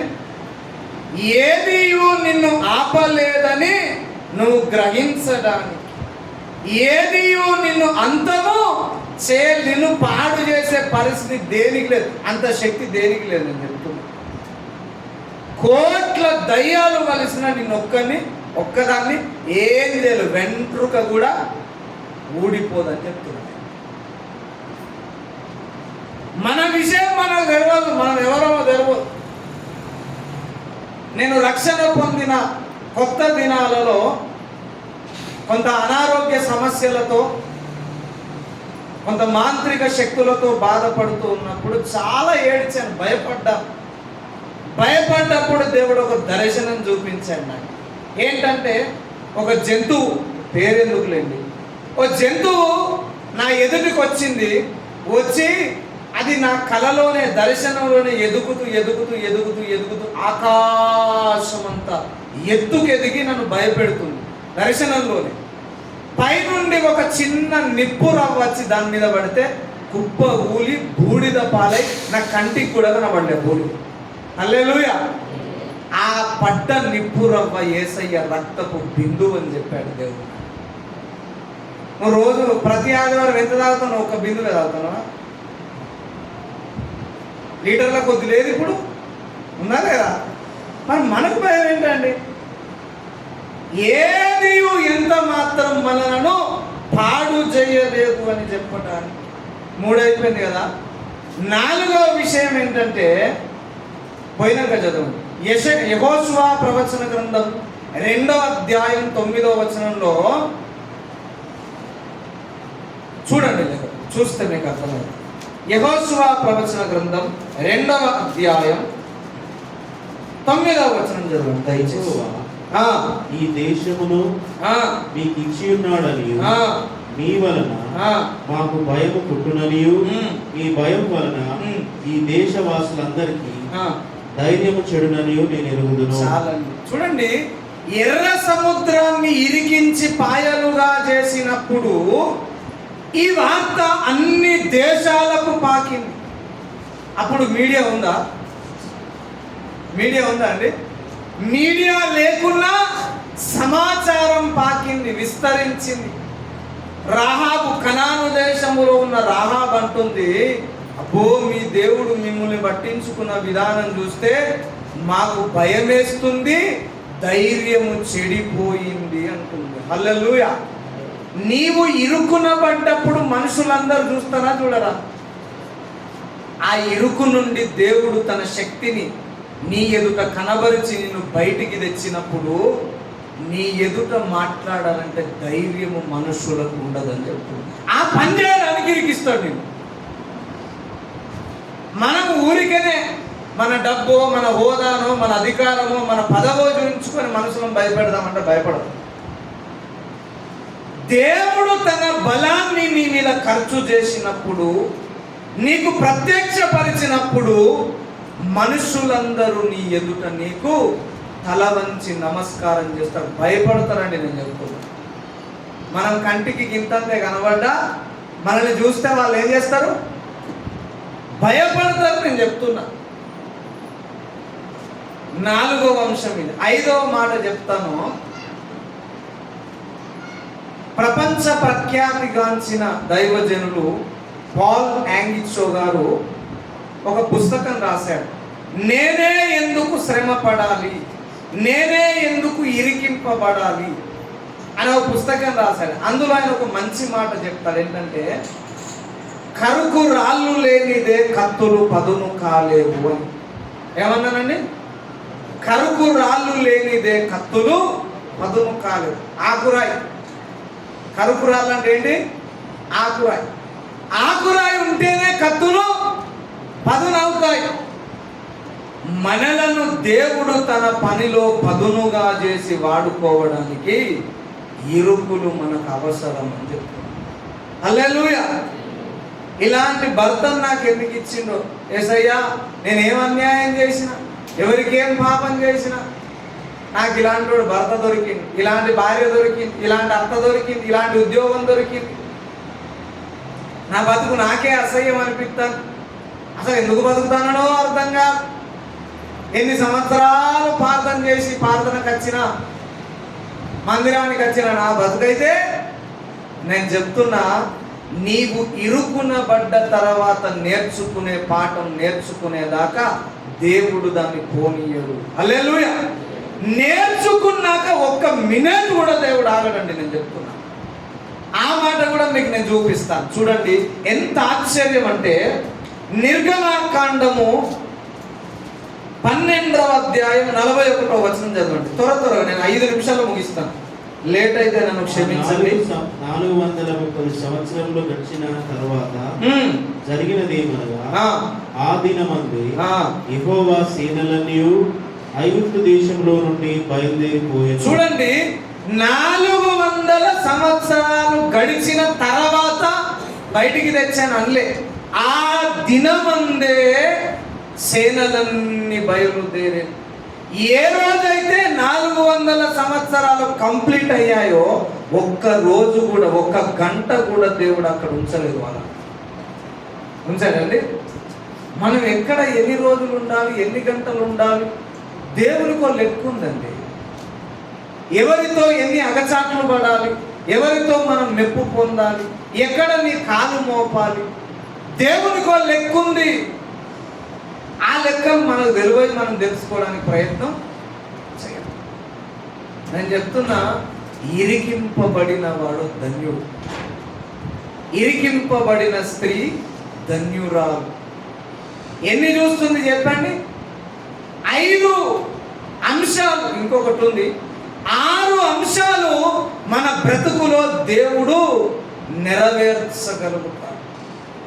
ఇంకొకటి ఏంటంటే, ఈ 400 సంవత్సరాలు ఎవరైతే బాధ పెట్టారో ఆ శత్రువులలో ఒక్కడు కూడా మిగలకుండా ఆ సముద్రంలోనే చంపేశారు. ఎవరు మిగలలేదు, మళ్ళీ ఇంటికి ఎవరు పోలేదు. నిన్నెవరైతే తరిమారో, నిన్నెవరైతే అవమానపరిచారో, నలుగుట్లో నిన్ను 4 మాటలు అన్నారో, నువ్వు మంచివాడవు మంచిదానవు కాదన్నారో ఒక్కడు కూడా మిగలడని చెప్తున్నాడు. హల్లెలూయా. అలా చేయగలడు దేవుడు. శేషం కూడా మిగలదు. నువ్వు చూద్దామన్నా శేషం కూడా మిగలదు. ఇంకో విషయం చెప్పనా, అసలు ఐగుప్తులో సమాధి అనేది చాలా విశిష్టమైనది. పిరమిడ్స్ తెలుసు కండి మీకు? మమ్మీ వాళ్ళు సమాధిని ఎంత ఘనంగా చేస్తారంటే, ప్రపంచంలో ఐగుప్తీయులు చేసినట్టు శవయాత్రను, శవ పూజను, శవఘనతను ఏ దేశం చేయదు. కనీసం సమాధి చేయడానికి అవకాశం దొరికిందా కదా? శవం దొరికిందా? భార్య పిల్లలకు శివరు ముఖం చూద్దామంటే శివరి చూపు దొరికిందా? నిన్ను బాధ పెట్టినోడికి గత అని దేవుడు మామూలుడు కాదు. యేసయ్య, యేసయ్య నువ్వు ఇరుకునబడ్డప్పుడు సంతోషిస్తాడు చూడు, వాళ్ళను దేవుడు లెక్క అప్పగించి మరి వడ్డిస్తాడు. మనం మర్చిపోతాం, పోనీలే ప్రభా, దేవుడు వదిలిపెట్టడండి. ఇన్ని ఆధిక్యతలు ఎందులో ఉన్నాయండి? మీరు చెప్తే నేను ముగిస్తా. ఇన్ని ఘనతలు ఆధిక్యతలు ఎందులో ఉన్నవి? ఇరికింపబడుటలు. ఈ కాన్ నుండి ఇప్పటి నుండి మనం ఏ ఇద్దరి మనుషుల మధ్యలోనైనా, వ్యవస్థల మధ్యలోనైనా, సంస్థల మధ్యలోనైనా, ఉద్యోగంలోనైనా, కుటుంబంలోనైనా ఇరికింపబడ్డం అనుకో. ఏమనుకోవాలి? చెప్పరేంటండి? అన్నా చెల్లెల మధ్య వదన ఇరికింది అనుకో, ఏం చేస్తామా? జనరల్గా మనందరికి ఉన్నదే కదా. అన్నా చెల్లెల మధ్య వదన ఇరికింది, ఏం చేస్తారు చెప్పు? మీకు తెలియదా? ఇంటికాడ చెప్తారా? మనం దాదాపుగా స్కిప్ కావడానికి, బయటికి రావడానికి రాత్రి పగలు పుస్తక రచన చేస్తాం, అవునా? నేను చెప్తున్నా, ఏ పరిస్థితిలో నీవు దేవుని వలన ఇరికింపబడ్డా సంతోషించాలి. హల్లెలూయా. అప్పుడు నీ వలన నీ కొరకు 6 కార్యాలను దేవుడు చేస్తాడు. అవేంటో చెప్పండి ఒకసారి, ఇక్కడ రాసుకోవాలి. చెప్పండి. అయ్యో వేసుకోవాలి, ఆకలి అవుతుందా? సరే వదిలిపెడతా. చెప్పండి. మొదట ఏదియు నీ ఎదుట నిలువలేదు, నేనేది ఆపలేదు. నీ భక్తిని, నీ ప్రయాణాన్ని, నీ అభివృద్ధిని, నీ దీవెనను ఏది ఆపలేదు. రెండవది, ఏది నిన్ను పాడు చేయలేదు. మనుష్యులు చేయలేరు, చీకటి శక్తులు చేయలేవు, ఏది నిన్ను పాడు చేయలేదు. బలమైన శత్రువులు కూడా నిన్నేం చేయలేరు అని చెప్తాను. మూడవది సెపరేట్ అండి, దేవుని శక్తి మనకు పరిచయం చేస్తాడు, కనబరుస్తాడు. అందరికీ దేవుని శక్తి కనబడదు. అందరిలో దేవుని శక్తి ఉంటుందా? ఉండదా? ఉండదా? అందరికీ సమానమైన దైవిక శక్తి ఉండదు. ఎందుకు ఉండదు అంటే, దేవుడు నీకు ఖర్చు చేసే సిచ్యువేషన్లో నువ్వు లేవు. ఉంటే ఆ శక్తి నీ మీద పనిచేస్తుంది, ప్రవహిస్తుంది. ఇశ్రాయేల్లో 12 గోత్రాలు ఉంటే అహరోను గడ్డము మీదిగా కారు తైలముతో సమానమని అహరోను ఎందుకు అన్నాడు? ఇశ్రాయేలీల గడ్డముల మీద నుండి కారు తైలం అన్నాడా? ఎందుకు స్పెషల్గా అహరోను పట్టుకున్నాడు? దేవుని శక్తి అతని మీద ఉంటుంది, ఖర్చు చేశాడు కనుక. 4వది ఏంటంటే, నీ మీద దేవుడు ఖర్చు విడుదల చేసినప్పుడు, బలాన్ని వినియోగించినప్పుడు నీ శత్రువులు కూడా భయపడేటట్టు, గుండె జారిపోయేటట్టు దేవుడు చేయగలడు, చేస్తాడు. 4వది, నీవు దేవుని చేతిలో ఆయుధము షార్ప్గా ఉంటుంది. మనం మార్కెట్కి వెళ్ళి, సంతకెళ్ళి కూరగాయలు పోవడానికి తాజాగా షార్ప్గా ఉన్న నైఫ్ తెస్తామా, లేక మొద్దుబారిని తెస్తామా? కత్తి ఏది తెస్తామండి? 10 రూపాయలు ఎక్కువైనా మంచిదే. ఎందుకు తెచ్చుకుంటాం? తొందరగా కావాలి వంట, కూరగాయలు త్వరగా లేక. మరి దేవుని చేతిలో నువ్వు నేను కత్తి కావాలంటే ఎంత నూరినా అట్లే ఉండదు. నూరుదామంటే మనం ఆకురాయినే తంతాం. నేను చెప్పినా కదా, ఆకురాయి మనకు అవసరం. ఆకురాయి అంటే మనకు ఇరికింపబడిన పరిస్థితి. భక్తులందరూ ఇరికింపబడ్డ వాళ్ళే అండి. ఇరుకున పడకుండా ఏ భక్తుడు దేవుని చేతిలో ఒక కత్తిగా వాడబడలేదు, ఒక ఆయుధంగా, ఒక పరికరముగా, ఉపకరణముగా వాడబడలేదు. ప్రపంచాన్ని ప్రభావితం చేయగలగలేదు. ఇంతకుముందు చెప్పాను కదా, పాల్ యాంగ్చో గారు చిరుప్రాయము నుండి బహు జబ్బులతో బాధపడ్డవాడు. ఆయనకు అస్తమా ఉంది, ఆయనకు క్యాన్సర్ ఉంది, ఆయనకు టీబీ ఉంది, ఆయనకు బ్రెయిన్లో బ్లడ్ క్లాట్ కూడా అయింది చిన్నప్పుడు. ఛాతి మీదదంతే 4 గదులలో ఒక గది ఆయనకు పనిచేయదు. చాలా సమస్యలు అనుభవించాడు. చావును ప్రతిరోజు ఎదుర్కొన్నాడు దైవజనుడు. కానీ ఈరోజు ప్రపంచానికి ఆశీర్వాదకరంగా ఉంది. ప్రపంచంలోనే ప్రఖ్యాతిగాంచిన గొప్ప దైవజనుడు ఎట్లయిండు? పూలబాటలో నడవలే, ఎవరి మాట పడకుండా ఇంట్లో ఉండలే, నన్ను ఎవరు ఏమన్నదంటే నువ్వు అట్లే ఉంటావు. నేను చెప్తున్నా, హల్లెలూయా. నలుగురు మనల్ని అనడమే మనకు ధన్యత.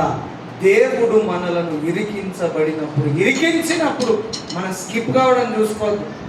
మానవ జ్ఞానం దానికి పెట్టిన పేరు ఏంటంటే తెలివి. మనకు ఆ తెలివద్దు. ఏ తెలివి కావాలి?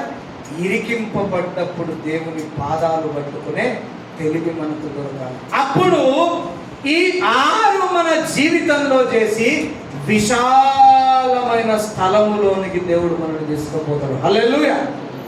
చివరి ఒక్క మాట చదివి ముగిస్తా అంతే. యోబు గ్రంథము, దయచేసి లేట్ అయితే క్షమించండి.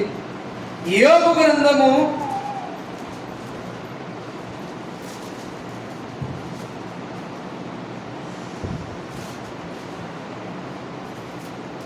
36వ అధ్యాయం 16వ వచనం. అంతేకాక బాధలో నుండి ఆయన నిన్ను తప్పించును, ఇరుకులేని విశాల స్థలమునకు నిన్ను తోడుకొని పోవును. హల్లెలూయా. ఇరుకు లేని విశాల స్థలముకు నిన్ను తోడుకొని పో. చివరిగా దేవుడు నీ బ్రతుకులో చాలా ఇరుకులు, ఇరికింపబడ్డ సంగతులు, ఇరికింపబడ్డ వ్యక్తులు, ఇద్దరు వ్యక్తులు బాగానే ఉంటారు కానీ వాళ్ళిద్దరి మధ్యలో మనం ఇరికింపబడతాం. వాళ్ళిద్దరి మధ్యలో వాళ్ళను సమాధాన పెట్టాలని మనం పోతే వాళ్ళు బాగానే ఉంటారు కానీ వాళ్ళు విసిరిన రాళ్ళు మనకు తగిలి ఇబ్బందుల పాలవుతాం. అలాంటప్పుడు మనకు అనిపిస్తుంది అసలు సమాధానపరచువారు దేవుని కుమారులు అయితరో కాదు కానీ నాకైతే రక్తం కారుతుంది అన్నప్పుడు మనం అనుకుంటాం. ఈ ఇరుకులలో దేవుడు నీ పట్ల ఈ 6 కార్యక్రమాలు చేసిన తర్వాత ఇరుకు లేని విశాలమైన స్థలానికి దేవుడు నేను తీసుకుపోతాడు. హల్లెలూయా. అంటే అసలు ఆశీర్వాదములో నీ బ్రతుకులో రవ్వు అంతా కూడా ఇరుకు అనిపించదు. నీకు సమృద్ధిగా దేవుడు దీవిస్తాడు, సమృద్ధిగా ఆశీర్వదిస్తాడు. నీ బ్రతుకులో రవ్వంత ఇరుకు కూడా నీకు కనబడదు, నీ బంధుత్వానికి కనబడదు. ఆ స్థలములోనికి రావాలని జనులు నీ వెనక పరిగెత్తుకొని వస్తారని చెప్తున్నారు. హల్లెలూయా. అర్థమైందండి? ఇరుకులో మనము దేవుని పాదాల చెంత ప్రార్థన చేసి 6 విషయాలలో మనం అవగాహన సంపాదించుకోవాలి. దేవుని శక్తిని మనం పొందుకోవడానికి ప్రార్థన చేయాలి. అప్పుడు ఈ ఇరుకునుతో పాటు విశాలమైన స్థలములోనికి దేవుడు మనల్ని తోడుకొని పోతాడు. దేవుని శక్తిలో నానాటికి నువ్వు ఎదుగుతావు. నీవే ఒకనాటికి దేవుని మహాశక్తిగా మార్చబడతావు భూమి మీద. హల్లెలూయా. అది దేవుని వాంఛ, అది దేవుని కోరిక. నీవు మట్టి మనిషిగానే చనిపోవద్దు, దేవుని కోరిక. ఎలీషా చనిపోయి సమాధి చేసిన తర్వాత చర్మమంతా మన్ను పాలైపోయింది, ఎముకల గూడున్నది. ఆయన ఆ ఊరిలో ఇంకొక ఆయన ఎవరో చనిపోతే సమాధుల తోటకు పోయి సమాధిని తవ్వితే ఆయన ఎముకలకి శవం దాకిందట. ఈయన లేచి ఇప్పుడు ఎముకలలో ఏమున్నది? అందులో జనరేటర్ పెట్టిందా? మరి ఎక్కడికి? ట్రాన్స్ఫార్మర్ ఫిట్ చేసిందా? ఎక్కడికి? మరి బ్రతికున్నప్పుడే కాదు, ఆయన ఎముకలకు కూడా దేవుని శక్తి అంటుకున్నదని చెప్తున్నా. బతికున్నప్పుడు అట్లా బతికాడు ఎలీషా.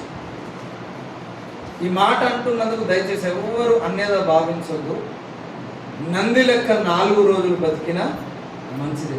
యేసయ్య కొరకు మనం నిప్పులా 4 రోజులు బతికిన చాలండి. యేసయ్య కొరకు శక్తిగా బ్రతకాలి. ఏదో అరకొర జీవితాన్ని మనం బ్రతకుతుందని చెప్తున్నా. కడవరి కాలములో ఉన్నాం, అంత్యకాలములో ఉన్నాం. చెడ్డ దినాలు, మనుషులను తుప్పు పట్టించే దినాలు ఈ దినాలు. ఈ దినాల్లో నిప్పులా ఉంటేనే బ్రతుకుతాం యేసయ్య కొరకు. మనం బ్రతికితే నిప్పులా, మంటలా బ్రతకాలి. అందుకొరకు మనం ఇరికింపబడ్డ యేసయ్య పాదాలను వదిలిపెట్టద్దు. దేవుని వాక్యాన్ని మనము కడుపు నిండా పూజించాలి. హల్లెలూయా. ప్రతిరోజు దేవుని వాక్యాన్ని ఎన్ని గంటలు చదువుతారు చెప్పండి? చాలా మాకు ఆకలి అయిపోయింది. తర్వాత ముందు చదవాలంటే ఇంటికి పోయి తినాలి కానీ విడిచిపెడితే పోతాం. అంతేనా? దయచేసి దండం పెట్టి చెప్తున్నా, సమీప దినాలలో బైబిల్ గ్రంథం కూడా దొరకదు. అర్థమైందా? కొన్ని సంవత్సరాలలో బైబిల్ గ్రంథం కూడా మనకు దొరకదు. దొరికినప్పుడే దేవుని వాక్యాన్ని గుండెల నిండా భుజించాలి. దేవుని కొరకు ఒక శక్తిలా బ్రతకాలి. దేవుడు అలా మనకు సహాయం చేయను గాక. ప్రార్థన చేసుకున్నాం. చిన్న ప్రార్థన చేస్తానండి. ప్రాణేశ్వరుడా, పరిశుద్ధుడా, నిరంతర స్తోత్రార్హుడా, నీ పరిశుద్ధ పాదములకు వందనాలు. ఈ మధ్యాహ్న కాల శుభతరుణమున నీ సంఘముతో, నీ బిడలతో నీవే నోరు విప్పి పరలోక దివ్య వర్తమానాన్ని మా మదిలో నాటినందుకు స్తోత్ర. ఏ ఒక్కరము కూడా ఈ వాక్యాన్ని సందేశాన్ని పెడచెవిన పెట్టకుందుముగాక. మా హృదయాలలో లోతుగా నీ వాక్యాన్ని నాటమని ప్రార్థన చేస్తున్నా. దేవా, ఇరికింపబడిన చాలా సార్లు ప్రభువా మేము నీకు దూరం అయ్యాం, స్కిప్ చేశాం. ఇరుకులో ఉండడం ఇష్టం లేక విశాలతను వెతుక్కున్నాం ప్రభువా. అక్కడ కూడా విశాలత దొరకలేదు, మనశ్శాంతి దొరకలేదు, నెమ్మది దొరకలేదు ప్రభువా. నీకు స్తోత్ర. యేసయ్యా, నువ్వు కష్టపడి మమ్మల్ని ఇరికించుతూ ఉండగా ఇరుకులో నీ దీవెన మేము పొందుదుము గాక, ఇరుకులో నీ శక్తిని అనుభవించుదుము గాక, ఇరుకులో శత్రువులను జయించుదుము గాక, ఇరుకులో పదునైన ఆయుధములుగా మార్చబడుదుము గాక.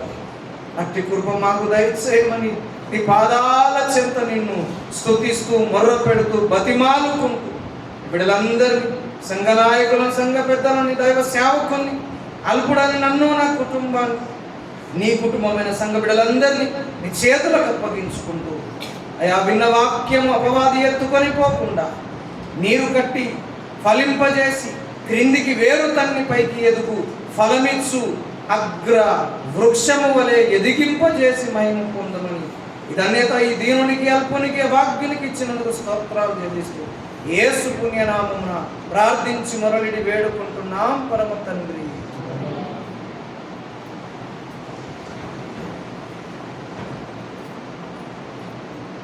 థ్యాంక్ యూ అండి. మంచిది. చివరి మరి చక్కటి మాటలు దేవుడు మాట్లాడించిన కొంచెం కొరకు పరిచయ ప్రార్థన చేసుకున్నాం. మహోన్నతుడైన తండ్రి, చిన్నపుగల దేవానికి స్తోత్రం. ఈ దినము ప్రభావ మాతో మాట్లాడిన మార్చిన బట్టి నీకు వందనాలు చెల్లిస్తున్నాం. నీకు వందనాలు, స్తుతులు, స్తోత్రాలు చెల్లిస్తూ వేడుకుంటాను. ఈ మాటలు మధ్యలో ఫలభరితంగా ఉండటం మీరు కృపచూపమని ప్రార్థిస్తూ అయా తండ్రి నీ కృపతో మమ్మల్ని నింపి బలపరచమని అనేకను నీ దైవదాస్తుని భగవానంగా మీరు వాడుకొని నీ ప్రేమికులలో తిరుగు ప్రయాణంలో మీ క్షేమము సన్నిధి నీ ద్వారా మీరు అనుగ్రహింపు చేయమని ప్రార్థిస్తూ వేడుకోండి ప్రభావం. రెండది గోడ దెబ్బలో ఉంచుకుని తప్పించిన కృపతో నీకే వందనాలు, స్తుతులు, స్తోత్రాలు చెల్లిస్తూ నజరేయుడైన యేసుక్రీస్తు మహాకృపను బట్టి ప్రార్థిస్తున్నాం మా పరమ తండ్రి. తండ్రి అయిన దేవుని ప్రేమ, తన ప్రియకుమారుడైన యేసుక్రీస్తులోని మహాకృప, పరిశుద్ధాత్మ నీవే సాహసము సన్నిధి సహకారము చేరువసిన ప్రతి వారికి రాలేక నిలిచిన వారికి సకల పరిశుద్ధులకు దేవుని యొక్క కృప తోడేయుడే నడిపించుగాక. Amen. Thank you. God bless you. సమయం కొంత ఎక్కువ అయింది, దయతో మన్నించి వెళ్ళాలని ప్రభుపేట మనకి